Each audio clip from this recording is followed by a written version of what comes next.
Hello friends, welcome to my channel. ఈరోజు వీడియోలో capsicum చిత్రాన్నం ఎలా ప్రిపేర్ చేసుకోవాలో చూద్దాం రండి. ముందుగా ఇలా పొడి పొడిగా వండుకున్న అన్నంలో హాఫ్ లెమన్ని స్క్వీజ్ చేసి సన్నగా కట్ చేసి పెట్టుకున్న కొత్తిమీరను యాడ్ చేసి కలిపి పక్కన ఉంచుకోవాలి.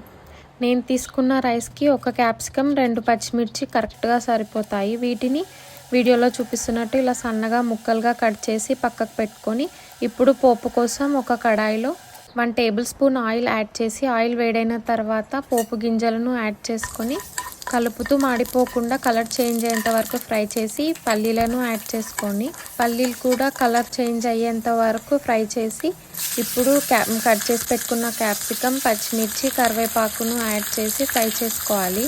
ఇలా కలుపుతూ ఫ్రై చేసుకోవాలి. ఈ స్టేజ్లో అడుగంటే ఛాన్స్ ఉంటుంది. మీ టేస్ట్కి తగ్గట్టు సాల్ట్, పసుపు యాడ్ చేసుకొని మరొక 2 మినిట్స్ ఫ్రై చేసుకుంటే పోపు రెడీ అయిపోతుంది. ఇలా రెడీ చేసుకున్న పోపుని మనం ఇందాక కలిపి పెట్టుకున్న రైస్లోకి యాడ్ చేసి ఇలా కలుపుకోవాలి. వేడిగా ఉంటుంది కాబట్టి ఫస్ట్ స్పూన్తో కలిపి తర్వాత అంతా కలిసేలా చేతితో కలుపుకుంటున్నాను. Please like, share, subscribe.